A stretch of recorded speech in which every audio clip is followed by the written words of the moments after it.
It goes out for the single mothers that got kids. Now, what can we do?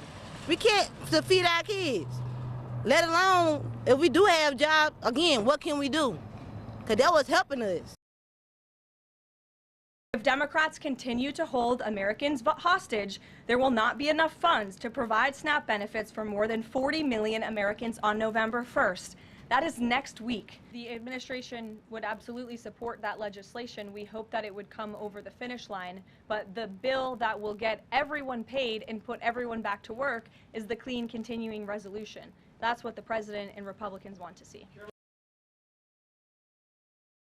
What you're seeing is this Democrat, Republican fighting. The people on opposite sides of the end won't come to the table, negotiate, and put people first. That is going to kill our state, that's going to kill our country, and is most importantly going to hurt families and kids.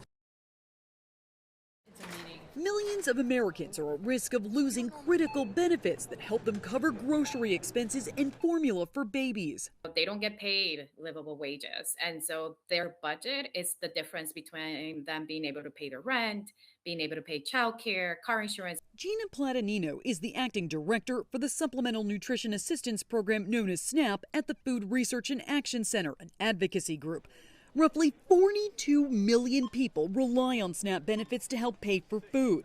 The U.S. Department of Agriculture says SNAP has about $6 billion in a contingency fund, but November SNAP benefits are expected to total $8 billion. The other federally funded program impacted is WIC, Women, Infant, and Children, which provides financial assistance to more than 6 million pregnant women, new moms, and children up to the age of 5. The rising food costs are squeezing families. Formula is so expensive, and without having access to WIC benefits, folks are going to have to decide what to do in terms of feeding their baby and feeding their family.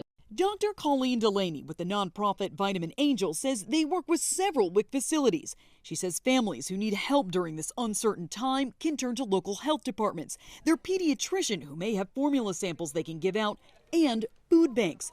But long lines are already forming at some food banks like this one in Iowa. The charitable food system cannot fill this gap, no matter how hard we try. With November around the corner, there's little sign this shutdown will end anytime soon. For Consumer Watch, I'm Jen Sullivan. Consumer prices for a range of goods rose at their fastest pace of 2025 during September, according to the Consumer Price Index report from the Bureau of Labor Statistics. Inflation ticked up at an annual rate of 3%. Pushing the top line number higher, gas prices, which shot up 4.1% last month.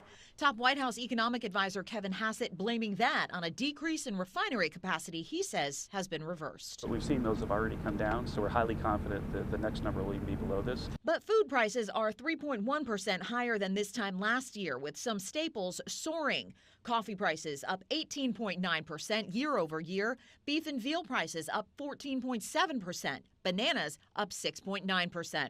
Some retailers say they're trying to hold prices down to keep consumers coming back. We're really trying to hold prices because when prices go up, nobody wins. Meanwhile, many federal workers missed their first paycheck Friday because of the government shutdown, which is also putting November's SNAP benefits for roughly 42 million Americans at risk. It will make us, people like myself and other individuals, have to make that hard choice. Are we going to put food on the table or have proper health care? The government inflation data release was prompted by a government deadline to make cost of living adjustments for 2026 Social Security payments, and retirees will see a 2.8% bump in their benefits next year. In Washington, I'm Karen Kafa. I sent a letter to the Department of Agriculture in Washington, D.C. several days ago saying, hey, sir, you can do this by shifting some dollars from different programs. He has that ability. There's no question about it. This is a federal program. They should do it, and they can do it without any legislators saying let's do it. They don't have to have people they don't have to bring people back in to pass a law. They have the money. They can do it. That's the way it should happen.